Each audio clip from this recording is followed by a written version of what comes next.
ரோமர் 13:11-14 நித்திரையை விட்டு எழுந்திருக்கத்தக்க வேலையாயிற்று என்று நாம் காலத்தை அறிந்தவர்களாய் இப்படி நடக்க வேண்டும். நாம் விசுவாசிகளான போது ரட்சிப்பு சமீபமாய் இருந்ததை பார்க்கலும் இப்பொழுது அது நமக்கு அதிக சமீபமாய் இருக்கிறது. இரவு சென்று போயிற்று, பகல் சமீபமாயிற்று. ஆகையால் அந்தகாரத்தின் கிரியைகளை நாம் தள்ளிவிட்டு ஒளியின் ஆயுதங்களை தரித்துக் கொள்ள கடவோம்.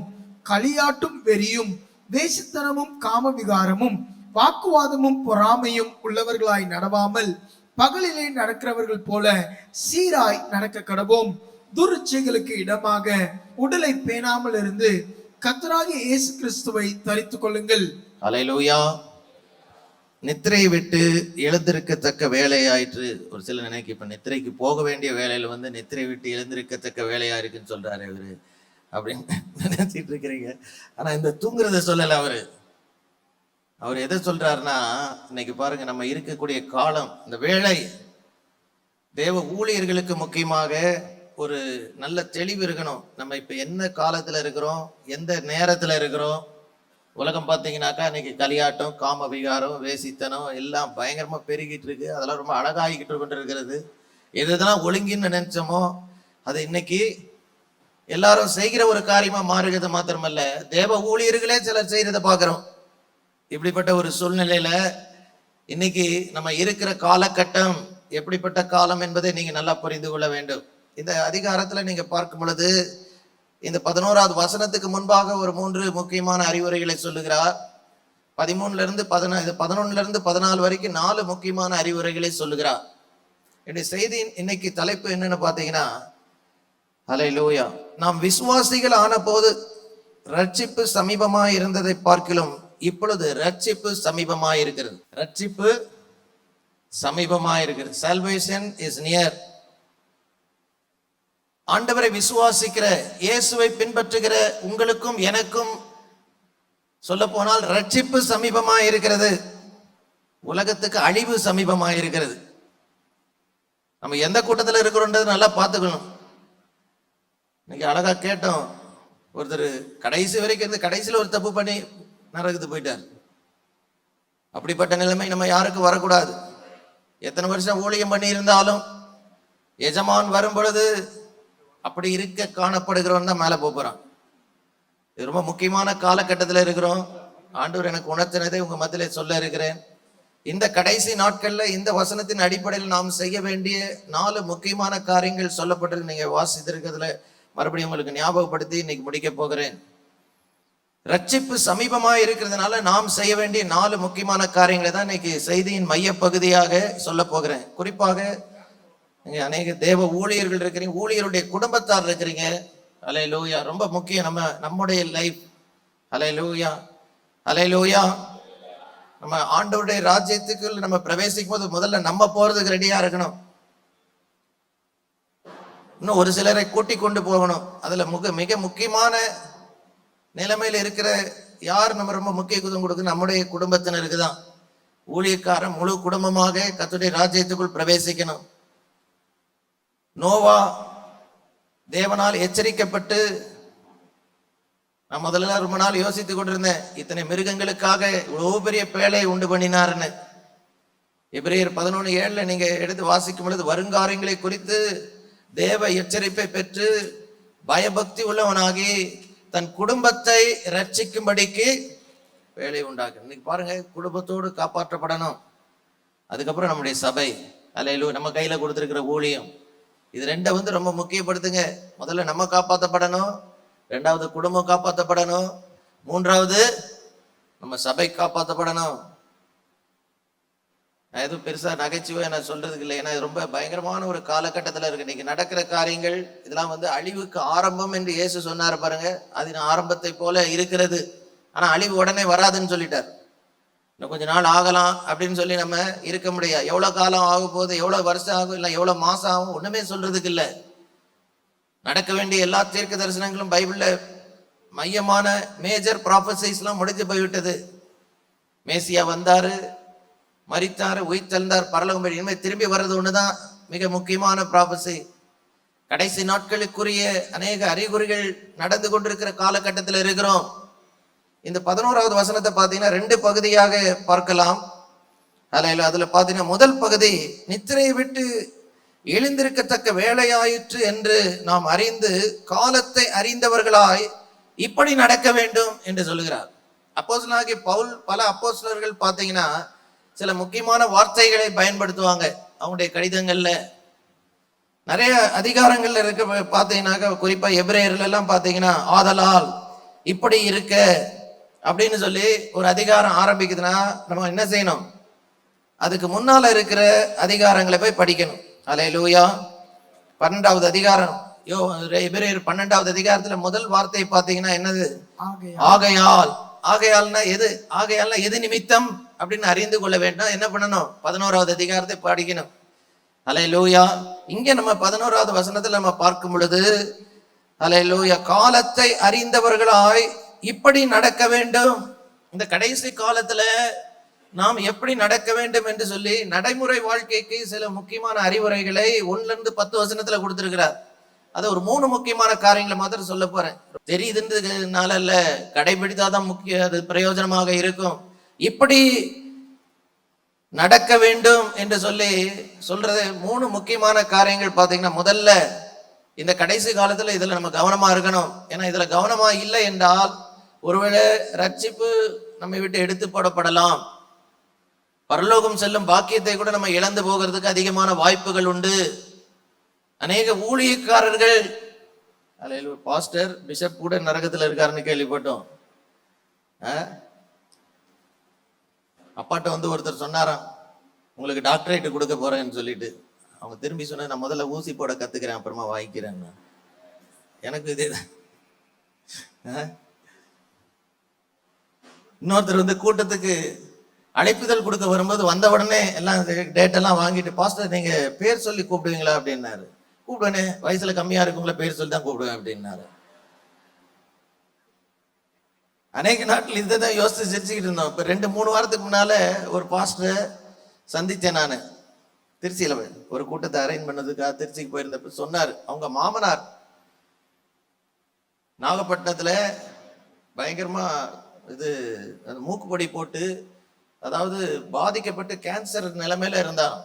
உயிர் பிழைக்கிறதே கஷ்டமான ஒரு நிலைமையில. அப்பா அவருக்கு பேர் கணேசன், இன்னைக்கு அவருக்கு பேர் வேற நெத்தானியல் நினைக்கிறேன். அவரு பார்க்கும் பொழுது நாகப்பட்டினம் குரூஸ் சைட்ல கார்ல தான் கொண்டு வந்து உட்கார வச்சிருந்தாங்க. உட்கார வச்சிருந்தா அப்பா பேசிக்கிட்டே இருக்கும்போது திடீர்னு இந்த இடத்துல கணேசன் ஒருத்தர் இருக்கிறார் அப்படின்னு சொல்லியிருக்கிறாங்க. பேரை சொல்லியிருக்கிறாங்க. சொல்லி அவருக்கு இருக்கிற பிரச்சனையை ஆண்டவர் இன்னைக்கு சுகமாக்குகிறார் என்று சொல்லி சொன்னதின் அடிப்படையில அன்றைக்கு அந்த வியாதி குணமாகி இன்னைக்கு ஒரு ஊழியக்காரனார், மூத்த ஊழியனா இருக்கிறார். ஆனா இன்னைக்கு இதெல்லாம் எதுக்கு சொல்றேன்னா, நம்ம வாழ்கிற நாட்கள் ரொம்ப கவனமான இருக்க வேண்டிய நாட்கள். பரிசுத்தமா வாழணும். அல்லேலூயா.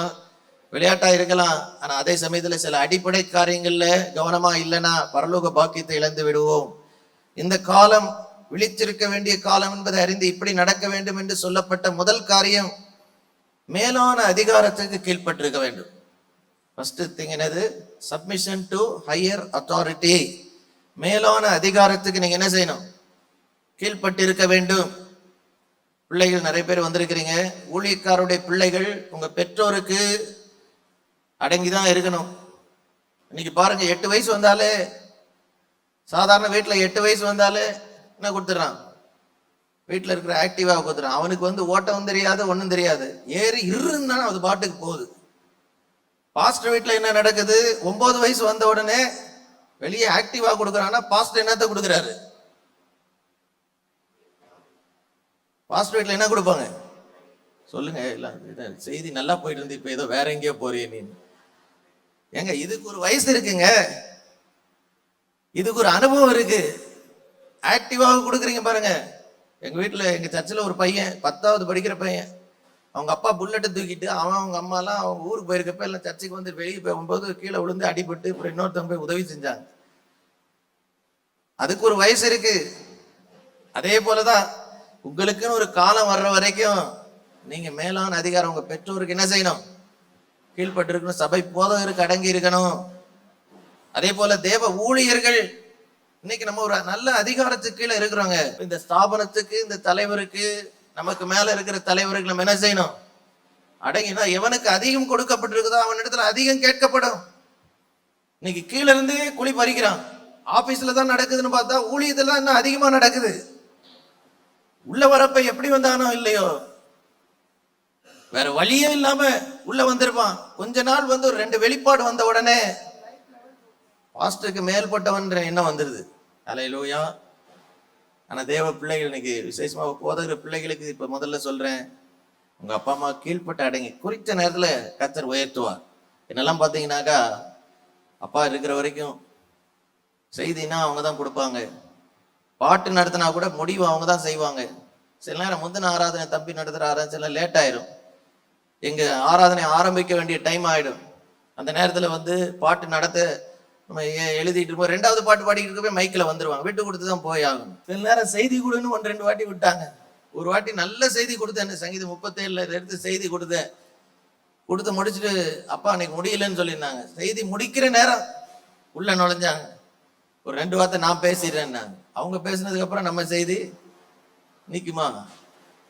ஆனா அப்படிதான் இருந்து அல்லேலூயா. ஆனா இன்னைக்கு கர்த்தர் நல்ல ஒரு இடத்துல அவங்க கீழே அடங்கி இருந்ததுனால தாங்க இன்னைக்கு இவ்வளவு ஆசீர்வாதமா இருக்க முடியுது. ஒண்ணு மாத்திரம் சொல்றேன், இன்னைக்கு நம்ம ஸ்தாபன தலைவருக்கு நம்ம அடங்கி இருக்கிறது தான் பெரிய ஆசீர்வாதம். அவங்க சொல்றது புரியுதோ புரியலையோ, அவங்க கொடுக்குற அறிவுரைக்கு, அவங்க கொடுக்குற அழைப்புதலுக்கு, அவங்க கொடுக்குற கட்டளைக்கு நம்ம கீழ்ப்படிந்திருக்கணும். நம்ம ஸ்தாபனத்தை பொறுத்தவரையில அல்லேலூயா. நமக்கு மேல கொடுத்திருக்கிற குடும்ப தலைவர்களுக்கு மனைவிமார் புருஷருக்கு கீழ்பட்டு தான் இருக்கும். புருஷர்களும் மனைவிகளுக்கு கீழ்பட்டு தான் இருக்கணும். ஒருவருக்கு ஒருவர் தெய்வ பயத்தோட அடங்கி தான் இருக்கணும்னு ஆண்டவர் பைபிள்ல சொல்லி இருக்கிறார். நம்ம we are answerable to each other. Hallelujah. So இன்னைக்கு பார்க்கும் பொழுது மேலான அதிகாரத்துக்கு கீழ்பட்டிருக்கிறதுக்கு இது முக்கியமான காலம். துணிகரமா அதுக்கு பின்னால சூழ்ச்சி செய்து கொண்டிருக்கிறவங்க, எழும்பிக்கிட்டு இருக்கிறவங்க எல்லாம் நியாய தீர்ப்பு சீக்கிரத்துல வரப்போது, மறந்துடாதீங்க. அல்லேலூயா. 5வது வசனத்துல சொல்றாரு பாருங்க, ஆகையால் நீங்கள் கோபாக்கினை நிமித்தம் மாத்திரமல்ல மனசாட்சி நிமித்தம் கீழ்ப்படின்னு சொல்லுங்க. 2 காரியத்தின் நிமித்தமாக அதிகாரத்துக்கு கீழ்பட்டிருக்கணும். 1, கீழ்ப்படினா கோபாக்கினை வரப்போகுது, அதுக்காகவாவது நம்ம கீழ்ப்படையணும். அப்படி இல்லைன்னா கூட நமக்குன்னு ஒரு மனசாட்சி இருக்கு. அல்லேலூயா. எலும்பி கலகம் பண்ணும்போது, துரோகம் பண்ணும்போது, கீழ்ப்படியாம நடக்கும் பொழுது நம்ம மனசாட்சி கண்டிப்பா நம்மை உணர்த்த தான் செய்யும். அதையும் மீறி நம்ம செய்தோம் என்றால் ஒரு நாள் ஆண்டவர் கணக்கு கேட்பார். இந்த கடைசி காலத்துல நாம் செய்ய வேண்டிய 2வது முக்கியமான காரியம் 6-8 வசனங்கள், 6-7 வசனங்களை பார்த்தீங்கன்னாக்கா, 6-7 வசனங்கள் இப்படியாக சொல்லுகிறது. வரி கொடுக்கிறீர்கள், அவர்கள் இதற்காகவே நீங்கள் வரியும் கொடுக்கிறீர்கள். அவர்கள் இந்த வேலையை பார்த்து வருகிற தேவ ஊழியர்கள். என்னுடைய எனக்கு அப்பா எனக்கு சொல்லி கொடுத்துட்டு போனது எல்லாரும் போல எங்களுக்கும் ஒரு சம்பளத்துல வச்சுட்டு போயிட்டாங்க. அந்த சம்பளத்துல தான் இன்னைக்கு இருக்கிறோம். எல்லாரும் கொஞ்சம் கஷ்டமாக இருக்கும், 10ம் 10வது இதெல்லாம் நிறைய இருக்கு. ஆனாலும் பாருங்க, கை சுத்தமா இருக்கு. ஆண்டவர் எவ்வளவுதான் ஆசீர்வதித்தாலும் அல்லேலூயா கணக்கு வழக்கு ஒழுங்கா இருக்கணும். அல்லேலூயா. நம்ம எல்லாத்தையும் எடுத்து அனுபவிக்க முடியாது. 3வது ஒரு காரியம் அழகா சொல்றாரு, கடன்படாதிருங்கள் என்று சொல்றார். ஒருவரிடத்தில் ஒருவர் அன்பு கூறுகிற கடனே அல்லாமல் மற்றொன்றிலும் ஒருவனுக்கும் கடன்படாது. ஆமா, எந்த தனிப்பட்ட நபரிடத்துல தேவ ஊழியன் கடன் வாங்க கூடாது. அந்த கடனை செலுத்துற வரைக்கும் உங்களை பரலோகத்துல சேர்க்க மாட்டாருன்னு நினைக்கிறேன். அதனால தான் சொல்றாரு நினைக்கிறேன். யார்ட்டையா வாங்கிட்டேன். பாஸ்டர்ஸுக்கு ஒரு நல்ல பழக்கம் இல்லை, கெட்ட பழக்கம். அது என்ன ஒரு காரியமா இருந்தாலும் இருமுனா தும்முனா உடனே அவனை தான் பாரப்படுத்துறது. நமக்கு தருகிறவர் அவர் தான். புரியுதா? அல்லேலூயா, அல்லேலூயா. இன்னைக்கு ரொம்ப கவனமாக இருக்கணும். சில பொருட்களை நம்ம இஎம்ஐல வாங்குறோம். பேங்க்ல வாங்கினீங்கன்னா கவனமா வாங்குங்க. முந்தைய நாட்டில் இஎம்ஐ வாங்கக்கூடாதுன்னு சொல்லுவாங்க. இப்போ சில பெரிய வாகனம், பெரிய காரியங்கள் ஒருவேளை நீங்க இஎம்ஐல வாங்கணும்னா உங்க வரவுக்கு ஏற்ற அளவுக்கு எவ்ரி மந்த் வாடகை கொடுக்கறது போல அது கட்டி குறித்த காலத்துல முடிச்சிட்டீங்கன்னா தப்பு இல்லைன்னு என்னுடைய அபிப்பிராயம். ஒவ்வொருத்தருடைய பிரதிஷ்டை எப்படி இருக்கோ அதை செய்யலாம். ஏன்னா இப்போ திடீர்னு ஒரு கார் வாங்கணும், ஒரு 15 லட்சம் 20 லட்சம் ஆகுதுன்னா எப்படி வாங்க முடியும்? நம்மளால முடிஞ்ச அளவுக்கு ஒரு 15-20 ஆயிரம் மாசம் கட்ட முடியும். பழைய வாகனத்தை விட்டு அதை போட்டு நம்ம கரெக்டாக கட்டி முடிச்சிட்டோன்னா அது நம்ம சொந்தமாக்கிக்கிறோம். அது தப்பு இல்லைன்னு நினைக்கிறேன். ஒருத்தர் வந்து கேட்டார், இப்போ இஎம்ஐ கட்டிக்கிட்டு இருக்கிற கார் ஆண்டவர் வந்துட்டானா என்ன நடக்கும்? நம்ம போயிடுவோம், அவன் அந்த காரை எடுத்துக்கிட்டோம். தனிநபர் இடத்துல கண்டிப்பா என்ன செய்யக்கூடாது? சபை விசுவாசிக்கிட்ட கண்டிப்பா அந்த காலத்துல என்ன செய்யக்கூடாது? ஏன் இதை நான் ரொம்ப வருத்தத்தோட சொல்றேன். ஒரு ஃபேமிலி அப்படிதான் நம்ம சர்ச்சுக்குள்ள திடீர்னு கல்யாணம்னு சொல்லி சொன்னாங்க.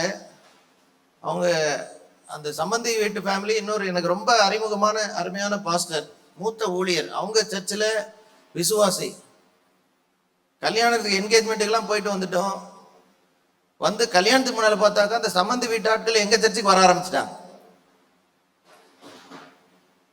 எனக்கு ஒன்றும் புரியல. அது சொல்லி நான் இப்போ முடிஞ்ச அளவுக்கு இது மாதிரி வேற ஆவிக்குரிய சபைக்கு போகிறோம், அங்கேயே போங்க தான் அட்வைஸ் பண்ணி நம்ம செய்கிறது. அந்த பாஸ்டர் தான் மெசேஜ் வேற கொடுக்க சொல்லியிருந்தேன்.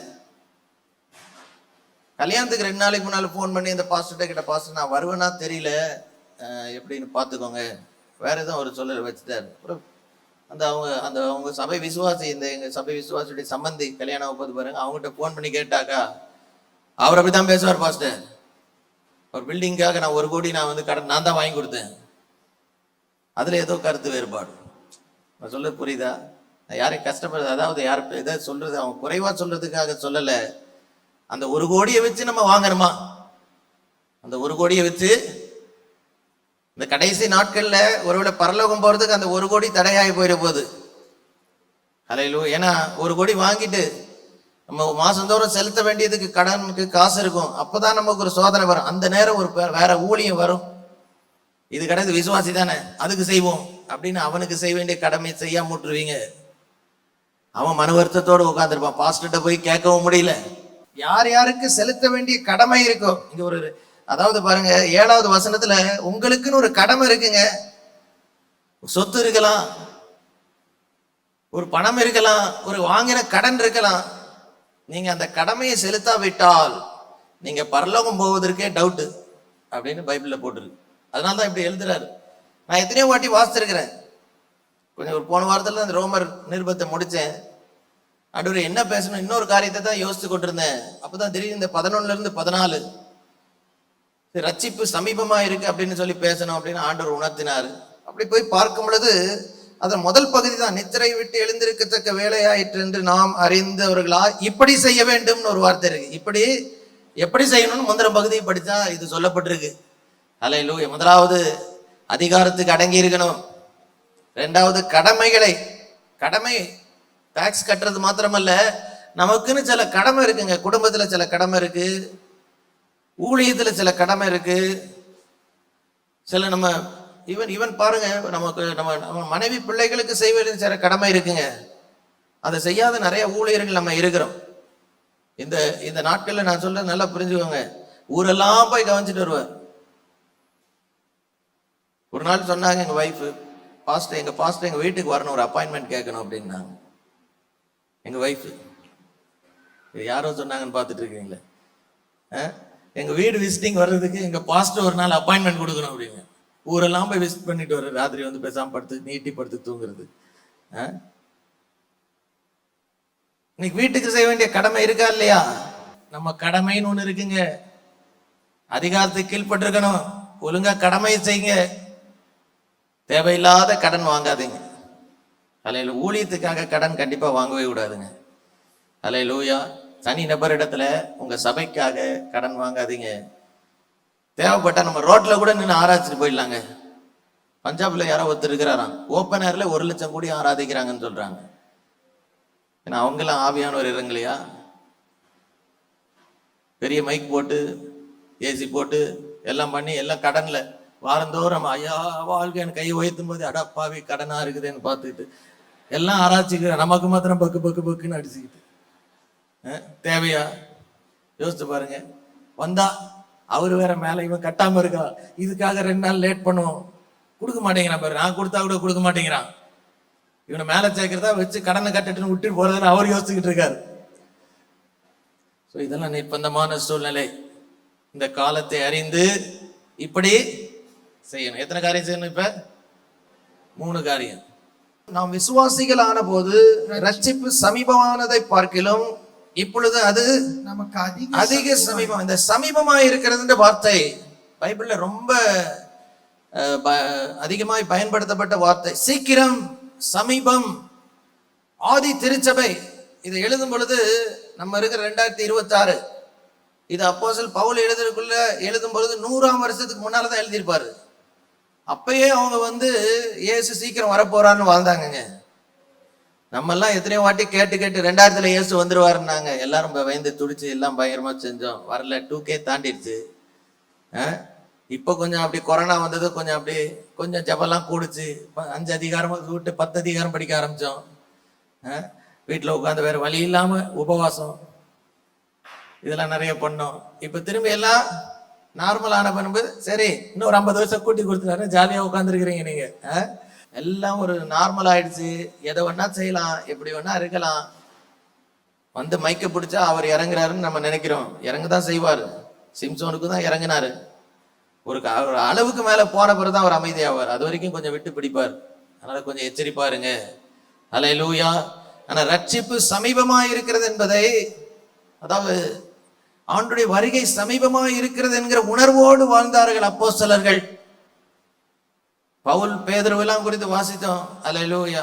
7 பாயிண்டோட இன்னைக்கு ஒரு 8வது பாயிண்ட் ஒரு சொல்லணும்னா, இயேசு கிறிஸ்துவின் வருகை சமீபமா இருக்கிறதுன்னு வாழ்ந்தார். இதே பேதுரு சொன்ன வார்த்தை முதல்ல நான் உங்களுக்கு சுட்டி காட்ட விரும்புறேன் பாருங்க. 1 பேதுரு 4:7 நீங்கள் எடுத்து வாசிக்கும் பொழுது, 1 பேதுரு 4:7 எல்லாவற்றுக்கும் முடிவு எப்படி இருக்குதான்?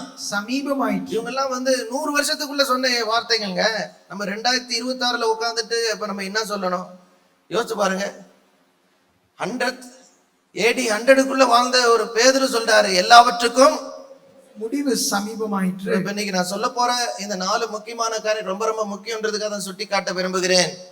பவுல் சொல்றாரு நம்ம விசுவாசிகள் ஆனதை பார்க்கலாம் இப்பொழுது ரட்சிப்பு சமீபமா இருக்கிறதுன்னு சொல்றாரு. பேதுரு என்ன சொல்றாரு? எல்லாவற்றுக்கும் முடிவு சமீபமா இருக்குன்னு சொல்றாரு. யாக்கோபை பார்த்தீங்கன்னாக்கா ஆண்டோடைய சகோதரர் யாக்கோபு என்ன சொல்லுகிறார் பாருங்க. யாக்கோபு 5வது அதிகாரம் 7, 8, 9 வசனத்தை பார்த்தீங்கன்னா, நீங்களும் நீடிய பொறுமையோடு இருந்து உங்கள் இருதயங்களை ஸ்திரப்படுத்துங்கள், கர்த்தரின் வருகை சமீபமா இருக்கிறது. அதோட நிறுத்தவில்லை சகோதரரே, நீங்கள் நியாய தீர்க்கப்படாதபடிக்கு ஒருவருக்கொருவர் விரோதமாய் முறையிடாதிருங்கள். இதோ நியாயாதிபதி வாசற்படியில் நிற்கிறார். பாருங்க அவங்களுடைய ஆட்டிடியூட். பேதுருவின் ஊழியம், பவுலின் ஊழியம், இந்த யாக்கோபின் ஊழியம், யோவானின் ஊழியம் ஏன் வெற்றிகரமா இருந்ததுன்னா சீக்கிரம் இயேசு வரப்போறாருன்னு ஒரு சென்ஸ் இருந்ததுங்க. அவங்க நடவடிக்கையில காட்டுச்சுன்னா கொஞ்சம் காலம்தான். அதுல பேதுரு சொல்றாரு 3வது அதிகாரம் 9வது வசனத்துல வாசிக்கிறோம், தாமதிக்கிறாருன்னு சிலர் சொல்லுகிறது போல. அன்னைக்கே பேசிக்கிட்டு வரலன்னு உடனே தாமதிக்கிறார் என்று சொல்லரு நம்மளை போலதான் இருந்திருக்கிறாங்க. அதை குறித்து தான் சொல்லும் பொழுது எல்லாரும் ரட்சிக்கப்படணும்னா அவர் பொறுமையா இருக்கிறார் அப்படின்னு சொல்றார். வெளிப்படுத்தின விசேஷத்துல முதல் வார்த்தை யோவான் அப்போஸ்தலனை குறித்து நீங்க வாசிக்கும் பொழுது, வெளிப்படுத்தின விசேஷத்தின் முதல் வார்த்தை சீக்கிரத்தில், very first word of revelation. எத்தனை பேர் இதை கவனித்து இருக்கிறீங்க? நீங்க கை வைத்து வேணா யோசிச்சு பாருங்க. பயத்தை கொடுக்கக்கூடிய காரியம். அல்லேலூயா. ரெவலேஷன் எழுதின யோவான் வெரி ஃபர்ஸ்ட் வார்த்தை, முதல் வார்த்தை அவருடைய புஸ்தகத்துல எதை தான் சொல்றாரு? சத்தமா சொல்லுங்க. சீக்கிரமா சொன்னீங்கன்னா நானும் சீக்கிரம் முடிச்சிடுவேன். எல்லாரும் சொன்னீங்கன்னா கொஞ்சம் சீக்கிரமா முடிப்பேன், இல்லைன்னா திரும்பி சொல்ல வைப்பேன். ஏன்னா இப்படிப்பட்ட ஒரு நல்ல தலைமைத்துவத்துக்கு கீழே நம்ம பாஸ்டர் கீழே இருந்து இவ்வளோ ஊழியம் செய்து பரலோகத்தில் நமக்கு இடமே இல்லாமல் போயிட்டா நியாயமா யோசித்து பாருங்க. அல்லேலூயா, அல்லேலூயா. விசுவாசிகள்கிட்ட இவ்வளோ கேட்கப்படும், ஊழியன்ட்ட அதிகமாக கேட்கப்படும். ரொம்ப கவனமா இருக்கணும். அல்லேலூயா. ரட்சிப்பு சமீபமா இருக்கிறது. நமக்கு ரட்சிப்பு சமீபமா இருக்கிறது. முதல் குறிப்பு நான் சொல்றது நல்லா புரிஞ்சு தலைப்பா எழுதி கொடுங்க. முதல், நமக்கு தேவ பிள்ளைகளுக்கு ரட்சிப்பு சமீபமா இருக்கிறது. உலகத்துக்கு அழிவு சமீபமா இருக்கிறது. நம்ம எந்த கூட்டத்துல இருக்கோமோ அதை பொறுத்து சமீபமா இருக்கிறது ரட்சிப்பா இருக்கலாம், இல்லைன்னா அழிவா இருக்கலாம். இன்னைக்கு அந்த கூட்டத்துல இருந்தா இந்த கூட்டத்துக்கு வந்துருங்க. அல்லேலூயா. கடைசி நாட்களிலே ஊழியர்களாகி நாம் செய்ய வேண்டிய, ரட்சிப்பு சமீபமா இருக்கிறதுனால நாம் செய்ய வேண்டிய முதல் காரியம் என்னன்னு பாத்தீங்கன்னா, அவர் சொல்றாரு வேக்கப் 13:11, நித்திரையை விட்டு எழுந்திருக்கத்தக்க வேலை ஆயிற்று. முதல் காரியம் வேக்கப். இன்னைக்கு நிறைய தேவ ஊழியர்கள் தூங்கிக்கிட்டு இருக்கிறோம். அதாவது இந்த காலத்தை அறியாம நம்ம எப்பயும் போல ஊழியம் செஞ்சுக்கிட்டு நமக்கு ஒரு செட் டைரக்ஷன்ல வச்சுக்கிட்டு இருக்கிறோம். அது வழியா அப்படியே போய்கிட்டு இருக்கிறோம். சிலருக்கு ஒரு ரூட் இருக்கும், வருஷத்துக்கு இதெல்லாம் நடத்தணும், அது பாட்டுக்கு நடத்திக்கிட்டு அது பாட்டுக்கு போயிட்டு இருக்கும். ஜனங்க வருவாங்க, கொடுப்பாங்க, இருப்பாங்க, நல்லா ஃபீஸ்ட் இருக்கும், எல்லாமே இருக்கும். இது அப்படிப்பட்ட காலம் இல்லை. இன்னைக்கு நித்திரை விட்டு வெளிந்திருக்க வேண்டிய ஒரு வேலை. யார் விழிப்பா இருக்கிறானோ இல்லையோ, ஆண்டுடைய ஊழியத்தை செய்கிற நாம் விழித்திருக்க வேண்டிய காலம். நித்திரையை விட்டு எழுந்திருக்கத்தக்க வேலையாயிற்று என்று அறிந்து என்ன செய்யணுமா?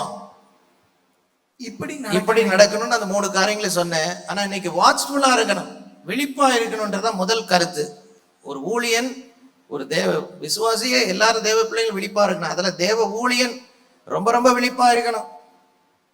ஹல்லேலூயா, ஹல்லேலூயா.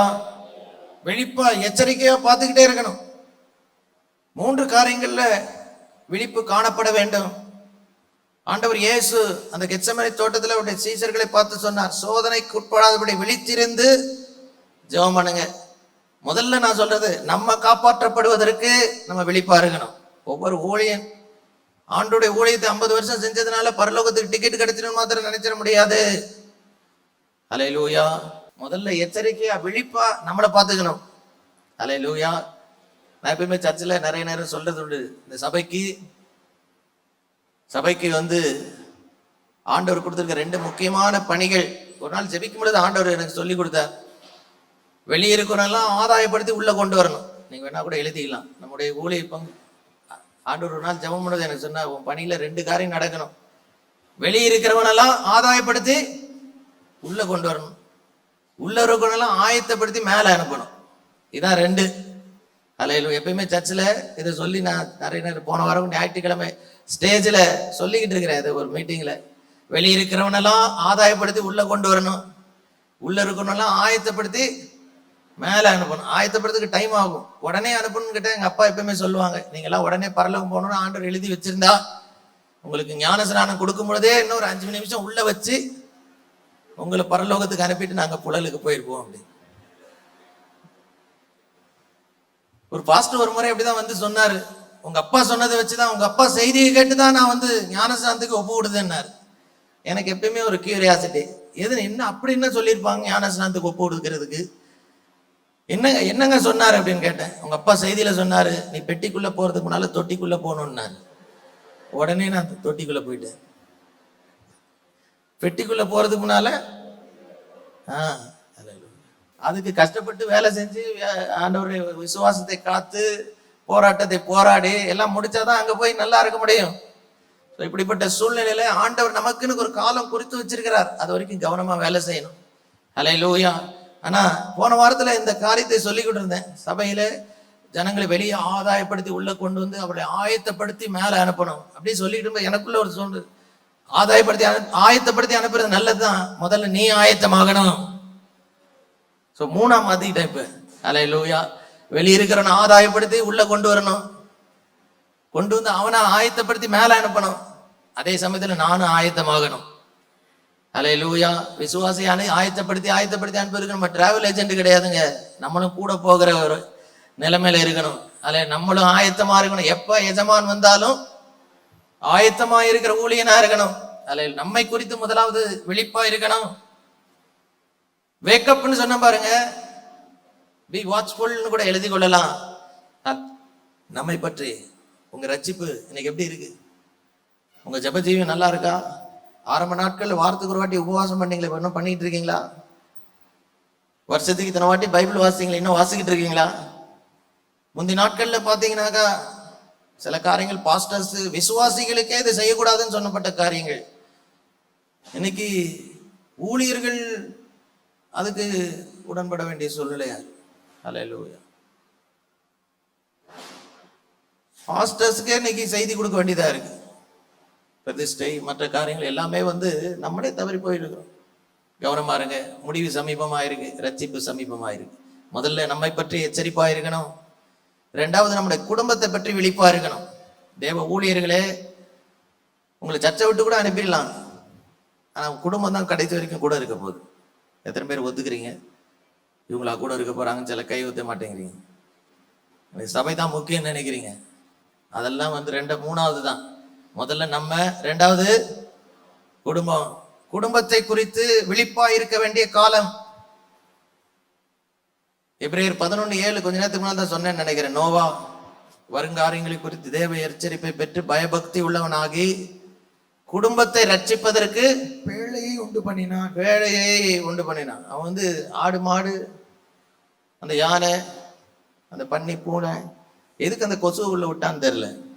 நான் நோவாவா இருந்திருந்தாக்கா அது உள்ள வர நீ வேணா ரச்சி பூனை வேணா போ, கொசு ஈ இதெல்லாம் என்ன பண்ணிருப்போம், நீ அப்படியே நரகத்தே போயிடுவோம். உங்க கதை அதோட போயிட்டோம். எப்படி இருந்திருக்கு யோசிச்சு பாருங்க. கொசு இல்லாத ஒரு உலகம் எப்படி இருக்கும்? எல்லா ரூம்லயும் நெட்டு போட வேண்டிய அவசியமே இருந்திருக்காது. ஜன்னல் திறக்கிறதுக்கே பயமா இருக்கு. இது ஏதாவது மாட்டு கொசு உள்ள வந்துருச்சுன்னா என்ன பண்றது? ஆனாலும் பாருங்க, அதுக்காக வேலையை உண்டாக்கல, அதெல்லாம் தானா வந்துருச்சு. இவன் அழைப்பு கொடுத்துருப்பான்னு நினைக்கிறீங்களா? 100 வருஷம் போய் வனவிலத்தெல்லாம் போய் பிரசங்க, ஜூல போய் பிரசங்கிச்சிருப்பாரா நோவா? அதுவா தானா நேரம் வந்த உடனே யானை, பூனை, பன்னி, ஆடு, மாடு எல்லாமே உள்ள வந்துருச்சு. வர வேண்டிய மனுஷர்கள் தான் உள்ள வரல. அதுல எனக்கு என்ன ரொம்ப ஆச்சரியமா இருக்குனாக்கா, நோவாவின் வாழ்க்கை எந்த அளவுக்கு அவருடைய குடும்பத்துக்கு ஒரு அதாவது தாக்கத்தை உண்டு பண்ணிடுது என்றால், அவர் மனைவி வர்றார். மனைவி இந்த ஆள் கட்டின போட்ல ஏறுறாங்க. ஒரு நாள் உட்காந்து சீரியஸா யோசிச்சு, நம்ம ஒரு போட்டை கட்டி இவ்வளவு உள்ள வான்னா வந்திருப்பாளா? சிலலாம் இப்ப யோசிக்கிறேன் என்ன சொல்றாரு இவரு. இதே மாதிரி நோவாவை போல போட்டை கட்டி உள்ள ஏறுமா அப்படின்னா இவ ஏறி இருப்பாளா அப்படின்னு சொன்ன ஆண்டவர் ஒண்ணு, அட பாவி, நீ வேலையை விட்டுட்டு வந்தப்ப உன் கூட வரலையா? அது போதாதா உனக்கு அப்படின்னு. அப்புறம் ஆண்டவர் சாரி மன்னிச்சிருங்க. ஆனா நோவாவுடைய மருமக்கள் மாற நான் ரொம்ப அதிகமா பாராட்டுறேங்க. எத்தனை பேர் உங்க மாமனாருடைய வார்த்தைக்கு நீங்க நல்ல முக்கியத்துவம் கொடுக்குறீங்களா எனக்கு தெரியல. பைபிள்ல எல்லாம் பேதுரு ஆசீர்வதிக்கப்பட்டதுக்கு 9வது காரணம் வீட்டுல மாமியாரை வச்சு கவனிச்சார். நமக்கு மாமியார் இருந்தா ஜுரம் இருந்துச்சு வச்சுக்க, சீக்கிரம் போட்டுன்னு விட்டுருவோம். மாமியார் வீட்டுக்கு இயேசு வந்த உடனே மாமியாரை ஜுரத்தை பற்றி சொன்னார். அவரை நம்பிதான் இயேசு தன்னுடைய மனவாட்டியை விட்டுட்டு போனார். அல்லேலூயா. பேதுரு மாமியாரை கவனிச்சார். மோசே என்ன லேசானாலா? திடீர்னு ஒரு நாள் மாமனார் வர்ற ரோட்டு ஓரத்துல நின்று, நான் உன் மாமனாராகிய எத்ரோ, மனைவி பிள்ளைகளை கூட்டு வந்துரு. நம்மளா யோ எதுக்கே ரோட்ல நினைக்கிறேன், நான் வரக்கூடாதுன்னு சொன்னேன், உள்ளவா அப்படின்னு சொல்லியிருப்போமா இல்லைங்க? 4 பேர் சொல்லியிருப்போம்னு நினைக்கிறீங்க. ஆனா மோசே என்ன செஞ்சார்? ஓடி போய் மாமனாரை முத்தமிட்டு அவரை கூட்டு வந்து வீட்டுல உபசரிச்சார். நான் கூட இது வரைக்கும் எங்க மாமனாரை முத்தமிட்டது இல்லை. அவரை வச்சுக்கிட்டே ஒரு நாள் சொன்னேன் நான். ஆனா பாருங்க, தேவ ஜனங்களை ஒழுங்கா கவனிக்கிறதுக்கு ஆண்டவர் நம்பக்கூடிய யாருன்னு பார்த்தா மாமனார் மாமியாரை ஒழுங்கா கவனிக்கிறவங்க தான். உங்க மாமனார் மாமியாரை ஒழுங்கா கவனிக்கலாம், சபையை கவனிக்க முடியாது. மாமனாரை ஒழுங்கா கவனிச்சாரு. இஸ்ரவேல் ஜனங்கள் எல்லாம் மேய்க்கக்கூடிய தகுதியை மோசேக்கு ஆண்டவர் கொடுத்துட்டார். மாமியாரை ஒழுங்கா கவனிச்சாரு. ஆடுகளை மேய்ப்பாயாக என்றார். மாமியாரை மேய்த்தாதான் ஆடு வரும். மாமியாரை வீட்டுல வச்சு நல்லா உபசரிச்சு பாருங்க, சபை வளர்ச்சி நல்லா நடக்கும். நம்மை குறித்து விழிப்பா இருக்கணும். 2வது குடும்பத்தை குறித்து விழிப்பா இருக்கணும். 3வது தான் சபை. அல்லேலூயா. அப்போஸ்தலர் 20:28 நமக்கு எல்லாருக்கும் தெரிஞ்ச வசனம். மந்தையை குறித்து எச்சரிக்கையா இருங்க. தப்ப விடாத ஓநாய்கள் நிறைய வருது. இன்னைக்கு நிறைய வந்துகிட்டு இருக்கு. நேரடியா வருது, ஆன்லைன்ல வருது. ஆனா இன்னைக்கு ஓநாய்களை போல தப்ப விடாத நிறைய போதனைகள், திசை திருப்பக்கூடிய காரியங்கள் ஆன்லைன்ல கூட நிறைய வந்துருச்சு. ரொம்ப கவனமா இருங்க. அழகா பாஸ்டர் சொன்னாங்க, வசனத்தை தெளிவா படிச்சு உங்க சபைக்கு ஒழுங்கா போதித்து கொடுங்க. இருக்கிறத உள்ளதை உள்ளபடி பேசுங்க. ஏன்னா ஆத்துமாக்கள் பரலோகம் போறதுக்கு நரகம் போறதுக்கும் அது ஏது உள்ளதான் அமைய போகுது. விளையாட்டுக்காக இருக்கிற காரணம் இல்ல. இப்ப விழிப்பா இருக்கிற ஃபர்ஸ்ட் பாயிண்ட் என்னது? வேக்கப். விழிச்சிருங்க. உங்களை குறித்து விழிப்பாருங்க, குடும்பத்தை குறித்து விழிப்பாருங்க. டெய்லி குடும்ப ஜெபத்தை, பாஸ்டர்ஸ் எவ்வளவு நேரம் ஆனாலும் குடும்ப ஜெபத்தை விட்டுறாதீங்க. அல்லேலூயா. ரொம்ப வருத்தத்தோடு சொல்றேன், இன்னைக்கு நிறைய ஊழியருடைய குடும்பம் உடைக்கப்படக்கூடிய நிலைமையில காணப்படுது. ஏன்னா குடும்ப ஜெபம் இல்ல. ஊருக்கெல்லாம் ஜெபம் பண்றோம். வீட்டுல மனைவி பிள்ளையோடு சேர்ந்து ஜெபிக்கிற பழக்கம் இருக்கா? ஒரு சில ஆண்டுகளுக்கு முன்பு ஒரு லீடர்ஸ் மீட்டிங்ல நம்ம பாஸ்டர் ஒரு நாள் சொன்னாங்க. பாஸ்டர் சொன்ன சில முக்கியமான காரியங்கள் லைஃப் பூரா மறக்க மாட்டேன். நமக்கு நல்ல தலைவரை கொடுத்திருக்கிறார். ஒரு நாள் இப்படி ஒரு வருஷத்துக்கு ஒரு இந்த எல்லா பிரஸ்பிட்டர்ஸ் மீட்டிங்லாம் போடும் பொழுது அப்போ எல்லார்ட்டையும் கேட்டாங்க, உங்க மனைவியோடு ரெகுலரா ஜெபிக்கிற பழக்கம் இருக்கா அப்படின்னு கேட்டா, நான் அது வரைக்கும் குடும்ப ஜெபம் தான் பண்ணிக்கிட்டு இருந்தேன். ஆனா அதுக்கப்புறமா முடிஞ்ச நேரத்துல ப்ரேயர் டைம்ல மனைவி நானும் உட்கார்ந்து கூடி ஜெபிக்க ஆரம்பிச்சோம். அதை ஜெபிக்க ஆரம்பிச்சதுல இருந்து நிறைய பிரச்சனைகளுக்கு சில தீர்வுகளை கர்த்தர் கொடுத்திருக்கிறார். மனைவியோடு ஜெபிக்கக்கூடிய. ஹல்லேலூயா, ஹல்லேலூயா. டாக்டர் பால் தினகரனுடைய 60th பர்த்டேல அக்கா இவாஞ்சலின் தினகரன் அழகா சொன்னாங்க. அவரை பற்றி சொல்லும், he is my prayer partner அப்படின்னு சொன்னாங்க. உங்களுக்கு நல்லா சொல்றேன், மனைவி மாறே புருஷன் மாறே, உங்களுக்கு ஒரு ஜெப பங்காளர் ஒருத்தர் உண்டுன்னா உங்க மனைவி உங்க கணவர் தான். ஹல்லேலூயா. அவங்களோட சேர்ந்து ஜெபிக்கணும். உங்க குடும்பத்தை நல்லா கட்டி காத்து இயேசு வரும்போது நீங்களும் மனைவியும் பிள்ளைகளும் கர்த்தருடைய வருகைக்கு ஆயத்தமா இருக்கும். அதுக்குரிய காலம் அது. B watchful, wake up. சும்மா ஊழியத்தை ஏதோ செஞ்சோம், வருது வருமானம் வருது, ஆத்துமாக்கள் வர்றாங்க, நல்ல கட்டிடம் வந்துருச்சு, வசதி வந்துருச்சு, வாகனம் வந்துருச்சு, சர்ச்சில் ஏசி வந்துருச்சு, மியூசிக் வந்துருச்சு, நல்ல இன்ஸ்ட்ருமெண்ட் வாசிக்க பிள்ளைகளாம் எழுப்பிட்டான். இதெல்லாம் ஒண்ணுமே கிடையாது. பரலோகத்துக்கு ஒண்ணும் நமக்கு போறதுக்கு உதவாது. ஹல்லேலூயா. ரட்சிக்கப்படுறதுதான் கடைசி வரைக்கும் நிலைத்திருக்கும் தான் ரட்சிக்கப்படுவோம். முதல்ல வேக்கப். ரெண்டாவது பார்க்கும் பொழுது ஹல்லேலூயா, இந்த 13வது அதிகாரத்துல 2வது காரியம் நீங்க பாத்தீங்கன்னா, இந்த கடைசி நாட்கள்ல பிசாசானவன் ஹல்லேலூயா வேறு விதமா செயல்பட்டு கொண்டிருக்கிறான். அது மத்தியில 12வது வசனத்துல அழகா சொல்றாரு அப்போஸ்தலனாகிய பவுல், இரவு சென்று போயிற்று, பகல் சமீபமாயிற்று, ஆகையால் அந்தகாரத்தின் கிரியைகளை நாம் தள்ளிவிட்டு ஒளியின் ஆயுதங்களை தரித்துக் கொள்ளுங்க. இன்னைக்கு நம்ம இருக்கிறது ஒரு பிரயாணத்துல இருக்கிறோம் ஒரு பக்கம். ரெண்டாவது, every Christian is in a battle. ஒவ்வொரு கிறிஸ்தவனும் ஒரு போர்க்களத்துல இருக்கிறோம். என்னைக்கு இயேசுவை ஏற்றுக்கொண்டோமோ ஒரு போர்க்களத்துக்குள்ள கர்த்தர் இறக்கிட்டாரு. இந்த கடைசி நாட்கள்ல முதலாவது விழிப்பா இருக்கணும், வேக்கப். ரெண்டாவது பாயிண்ட் வந்து ட்ரெஸ் அப். என்னது ட்ரெஸ் போடணும் சொல்லியிருக்காரு பாருங்க, ஒளியின் ஆயுதங்களை தரித்து கொள்ளுங்கள். இன்னைக்கு நிறைய பேர் ஆயுதம் இல்லாத நிலைமையில யுத்த களத்துல நின்றுகிட்டு இருக்கிறீங்க. ஹல்லேலூயா, ஹல்லேலூயா. நல்லா ஹல்லேலூயா சொல்லுங்க, சத்தமா சொல்லுங்க. ஹல்லேலூயா. ஆனா இன்னைக்கு பார்க்கும் பொழுது ஒரு யுத்த களத்துல இருக்கணும். நம்ம ட்ரெஸ் ஒழுங்கா இருக்கணும். முதல்ல விழிப்பா இருக்கணும். ரெண்டாவது, இந்த ஆவிக்குரிய ஜீவியத்துக்கு பிரயாணத்துக்கு ஊழியத்துக்குரிய ஹல்லேலூயா நம்முடைய ட்ரெஸ் ஒழுங்கா இருக்கணும். இந்த நாட்கள்ல உலக பிரகாரமா ட்ரெஸ் ஒழுங்கா இருக்கணும். ஹல்லேலூயா. அவன் இவெல்லாம் போடுறான்றதுக்காக நம்ம போட்டுற முடியாது. நம்ம ஹேர் ஸ்டைல் கூட ஒழுங்கா தான் இருக்கணும். நான் சின்ன பிள்ளையா இருக்கும்போது எல்லாரும் ஸ்டெப் கட் வச்சிருந்தாங்க. ஸ்டெப் கட் வச்சு விடுங்கன்னு வச்சுட்டார் பார்பர். அடுத்த வாட்டிக்குள்ள நல்லா அழகா அப்படி ஸ்டெப் மாதிரி வந்துருச்சு. நெக்ஸ்ட் டைம் முடி வெட்டுறப்ப அப்பா வந்தாரு கூட. இது வரைக்கும் வராது. பார்பர்ட்ட நல்லா அவனுக்கு நல்லா சிரைச்சு விடுங்க. அதுல இருந்து இன்னைக்கு வரைக்கும். அதுக்கப்புறம் கொஞ்ச நாளைக்கு அப்புறம் இந்த பங்க் கட் வந்தது. காலேஜுக்கு போறப்பெல்லாம் எப்படி கீபோர்டு வாசி மாதிரி இப்படின்னாக்கா அப்படி கொஞ்சம் ஆடும். இதெல்லாம் கொஞ்சம் ரொம்ப ஆசை. நல்லா நீளமா முடி இங்க கரெக்டா இருக்கு, இங்க மாத்திரம் எவ்வளவு தூரம் இருக்கும். அப்படி இருக்கிற நேரத்துல பாஸ்டர் பிரேம் பிரகாஷ்னு ஒருத்தர் இருந்தாரு. வந்து உட்காந்து உட்காரு, பக்கத்துல உட்காருந்தார். இது என்ன பின்னால குதிரைவாலான்னு கேட்டார். இல்ல பாஸ்டர், கொஞ்சம் உங்க அப்பா நல்லா ஊழியம் பண்ணிட்டு இருக்காரு, நீ அவருக்கு ஏத்தவனா வளரணும், முதல்ல வெட்டுன்னாரு. சரி, இப்ப வெட்டிட்டு வந்துட்டு. ஆனா இன்னைக்கு இப்படிப்பட்ட அட்வைஸ் கொடுக்கறதுக்கு நம்ம கவனமா இருக்கணும். ஊழியர்கள், நம்முடைய ஸ்டைல், நம்முடைய இது எல்லாமே. அப்போஸ்தலனாகிய பவுல் நம்ம ட்ரெஸ்ஸை குறித்து எல்லாம் சொல்லும் பொழுது ஒரு காரியம் அழகா சொல்றாரு. ஹல்லேலூயா. அடுத்து நம்ம பார்க்கும்போது பார்க்கலாம். இன்னைக்கு நம்முடைய ஒளியின் ஆயுதம் என்றால் என்னன்னு மாத்திரம் உங்க மத்தியில சொல்லிட்டு இந்த குறிப்பை முடிக்கலாம்னு நினைக்கிறேன். ஒளியின் ஆயுதத்தை போட்டு நிக்கணும். Dress up with armour of light. இந்த கடைசி நாட்கள்ல என்னன்னு பாத்தீங்கன்னா, 1 யோவான் 1வது அதிகாரம் 7-8 வசனங்களை பார்த்தால் அங்க இப்படியாய் சொல்லப்பட்டிருக்கு, அவர் ஒளியில் இருக்கிறது போல நாமும் ஒளியிலே நடந்தால்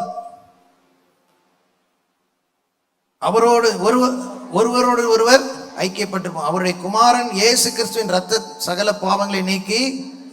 இன்னைக்கு பாருங்க, ஆண்டுடைய பிரசனத்துக்குள்ள காத்துக் கொள்ளுகிறதான ஒளியின் ஆயுதம். நான் சொல்றேன், உண்மையிலே சொல்றேன், ஊழியக்காரர்கள் சில இடத்துக்கு நீங்க போகக்கூடாது. அந்த இடத்துல உங்க கால் இருக்கக்கூடாது. இருளின் இடங்கள் எது ஒவ்வொருத்தருக்கு இருக்கோ.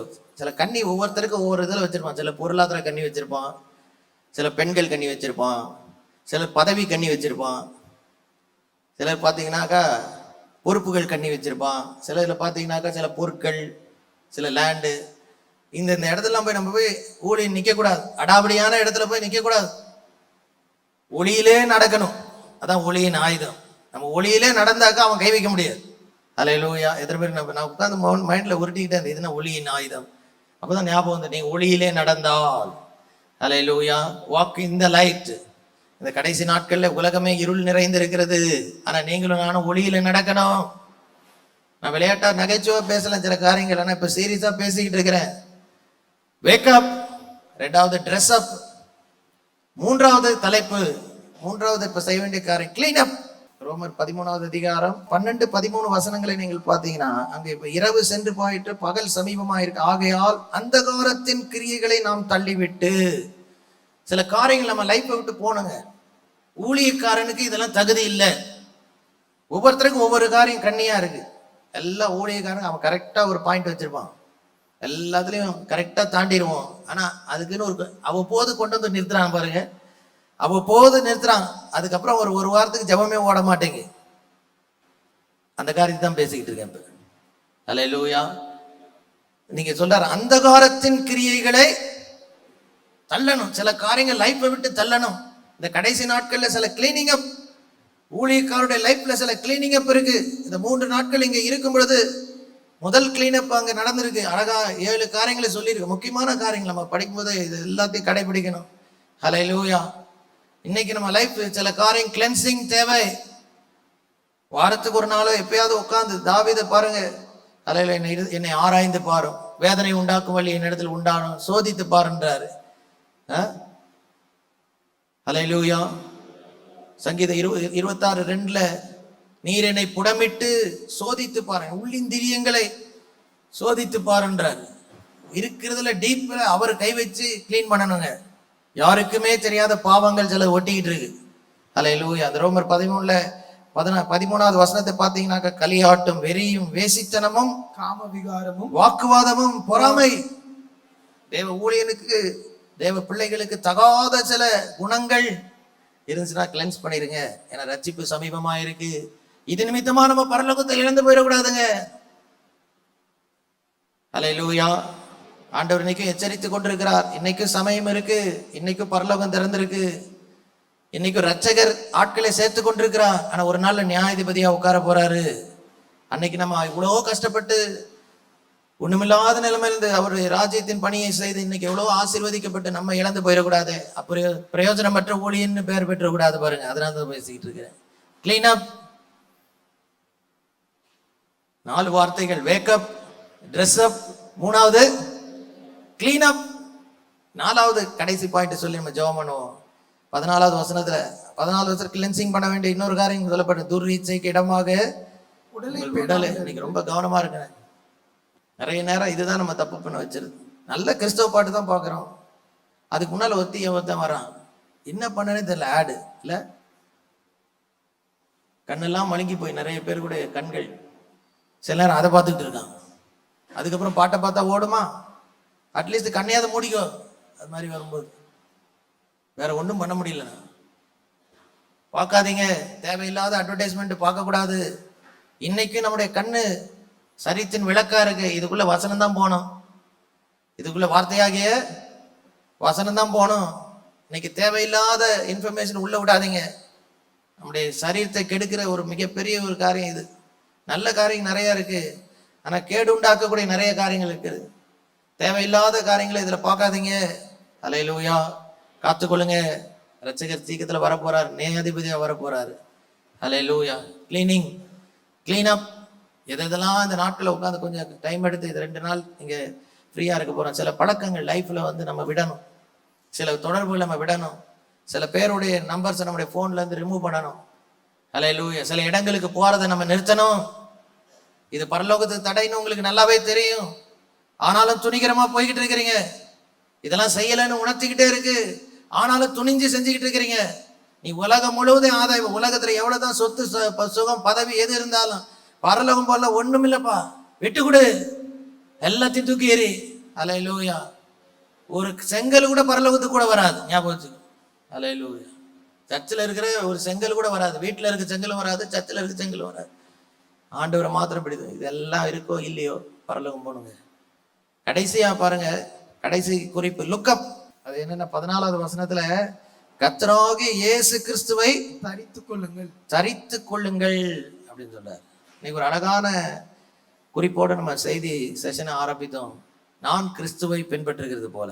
பேதுரு வாழ்க்கை ஏன் இன்னைக்கு நமக்கு இப்படி இருக்குன்னா, அவர் கிறிஸ்துவை பின்பற்றினாருங்க. நம்ம அவரை பார்த்து வாழணும். ஹல்லேலூயா, ஹல்லேலூயா. கிறிஸ்துவை தரித்துக் கொள்ளுங்கள் அப்படின்னு சொல்லி, அதாவது பார்க்கும் பொழுது எல்லாத்துக்கும் அவர் தான் விசுவாசத்தை தூங்கினவரும் முடிக்கிறவரும். இந்த வசனம்லாம் நமக்கு நல்லா தெரியும், எபிரேயர் 12:2.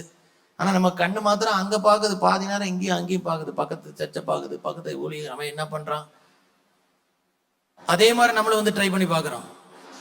பாஸ்டர் பால் தங்கைய சொன்னாரு, நானும் ஃபாதரை போல போய் ஜீ கொடுப்பா அப்படின்றேன், ஒன்றும் நடக்க மாட்டேங்க எனக்கு. அவருக்கு நடக்குது, எனக்கு நடக்க மாட்டேங்கிறார். ஒரு மீட்டிங்ல சொன்னார். ஏன்னா பாஸ்டருக்கு ஃபாதருக்கு தான் அந்த இது இருக்கு. அவர் ஜீ கொடுன்னா வேற, நம்ம ஜீ கொடுன்னு அவன் சொன்னா ஒரு இடத்துல போய் எப்பதான் இங்கிருந்து கை காட்டுறேன், அவன் கொடுத்தது இது. சில மியூசிஷியன்ஸ் இருக்கிறானுங்க, மியூசிக் தெரியாத பாஸ்டர் டி கொடுன்னா வேணும்னே ஜி கொடுக்குறானுங்க. ஒரு இடத்துல ஒருத்தன் கொடுத்துட்டான் எனக்கு, முக்கியமான மீட்டிங்ல இன்டர்நேஷனல் பாஸ்டர்ஸ்லாம் உட்காந்துருக்கிறாங்க, ஆரம்ப ஜெபத்தை பண்ணி விடுனாங்க. நான் எப்பயும் போல சர்ச்சில் சொல்ற மாதிரி இப்படின்றேன், சொல்லிட்டு ஜெர்சன் பாட்டு, அது என்ன பாட்டு, அது வாரும் தூய ஆவியே, அது பாடிட்டு, அது அக்கினியும் நீரே கொஞ்சம் வேகமா போ, இது வாரும் தூய ஆவி இவ்வளவு உயரமா இருக்காது, நமக்கு லேசானாலா. வாரும் தூய ஆவியில கொடுக்கும் போதே எனக்கு தெரிஞ்சது ஆவி சரியில்லை. இவன் 2 கொடுக்கல, வேற என்னமோ கொடுத்துருக்கிறான். மேல பாட்டை பாடிட்டு 2 கொடுத்தேன் என்ன, அவன் 5ன்றான் அங்கிறது. அட பாவி, நிறுத்துறான், ஒழுங்கா 2 கொடு அப்படின்னு மைக்கில் கொடுத்து, அப்ப 2 கொடுத்த பிறகு திரும்பி வாரும் தூய ஆவி, அப்புறம் தான் வந்தார். நல்லா நடக்குது பாருங்க. அவன் இவனெல்லாம் பார்த்து அவன் சொல்றான் இவன் சொல்றான், தெரிஞ்சா சொல்லுங்க. பாஸ்டர்ஸ், உங்களுக்கு மியூசிக் தெரியல, முதல்ல போய், நாங்கெல்லாம் ஆரம்ப நாட்கள்ல சர்ச்சில் பார்த்து வளர்ந்தது, மேல மேடையில் ஏறும்போது தான் பாட்டு செலக்ட் பண்ணுவாங்க. ஞாயிற்றுக்கிழமை ஆராதனைக்கு மேடையில் ஏறும்போது இன்னைக்கு என்னென்ன பாட்டெல்லாம் பாடலாம், அதை வச்சு 1 மணி நேரம் ஆராதிப்பாங்க. ஆனா இன்னைக்கு 2-3 நாளைக்கு முன்னாலே கொடுத்து ஸ்கேலெல்லாம் போட்டு மியூசிஷியன்ஸ் பழகி நல்லா பண்றாங்க. முதல்ல அவங்ககிட்ட சாங் லிஸ்ட் எல்லாம் கொடுத்து அவங்கள மரியாதையா நடத்தினா அவங்க நல்லா சொல்லுவாங்க. இல்லைன்னா இப்படின்னு காட்டிங்க, திடீர்னு இப்படி காட்டுவான். அதுக்கப்புறம் நம்ம போய் எங்கேயோ போய் முக்கிக்கிட்டு நிக்கணும். இதெல்லாம் தேவையா? வேற எவன் செய்யறதெல்லாம் செஞ்சிடாதீங்க. மேடையில முதல்ல தனியா அதை பண்ணி பார்த்து ஒழுங்கா இருக்கான்னு பார்த்துட்டு அப்புறம் ஆண்டவர்கிட்ட கேட்டு செய்யலாமான்னு அதுக்கப்புறம் செய்யுங்க, கரெக்டா இருக்கும். சரியா? இப்ப 4 குறிப்புகள் சொல்லியிருக்கேன் இந்த கடைசி நாட்கள்ல. 1 கொரிந்தியர் 10வது அதிகாரம் 23. எல்லாவற்றையும் அனுபவிக்க எனக்கு அதிகாரம் உண்டு, ஆனாலும் ஆகிலும் எல்லாம் தகுதியாயிராது. எல்லாவற்றையும் அனுபவிக்க எனக்கு அதிகாரம் உண்டு, ஆகிலும் எல்லாம் பக்தி விருத்தி. ஊழியர்களே, நம்ம எதை வேணா செய்யலாம், ஆனா எல்லாம் நமக்கு தகுதியா இருக்காது. ஹல்லேலூயா. ஆண்டவர் இயேசு எப்படி ஊழியம் செஞ்சாரோ அதை போல செஞ்சா போதும். ஹல்லேலூயா, ஹல்லேலூயா. இயேசு செய்யாத ஒண்ணு நம்ம செய்யணுமா? யோசிச்சு பாருங்க.